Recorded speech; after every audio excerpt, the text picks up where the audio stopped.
এই মামা থামেন থামেন। এটা একটা কুত্তা। কুত্তা বলছেন কেন? বাচ্চা বলেন, একটু রেসপেক্ট দিয়ে কথা বলেন। নেন বাচ্চাটাকে নেন। কোলে নিব? কোন কুকুরটা?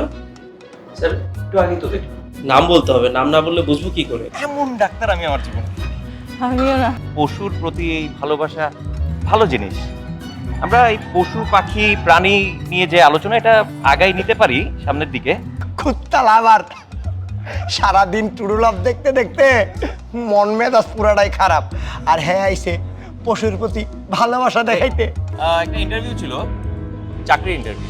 ও মাই গড, আপনি চাকরির ইন্টারভিউ মিস করেছেন? এই ইন্টারভিউটা নিয়ে সে অনেক বেশি সিরিয়াস ছিল।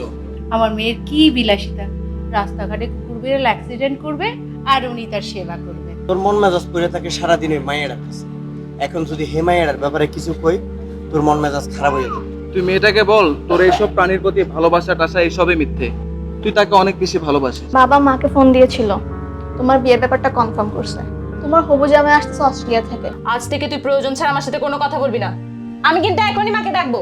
একদম বোবা হয়ে থাকবি, বোবার কোনো শত্রু হয় না, বুঝেছিস? আমার আসলে বিয়ে ঠিক হয়েছে, ছেলে অস্ট্রেলিয়া থাকে, দেশে আসছে এবং খুব শীঘ্রই আমাদের বিয়ে হয়ে যাবে। বাকি জীবন দোস্ত আফসোস লই আর বাইসে থাকতে হইবে। একবার তুই কইয়া দেখ মনের কথা। আপনি এক রাস্তায় যাবেন, আমি অন্য রাস্তায় যাব।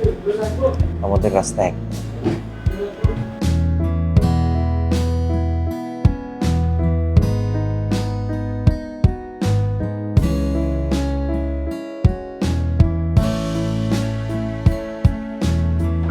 শোন, আমি ওরা প্রপোজ করি, তারপর সে আমার প্রত্যাখ্যান করবে, তারপর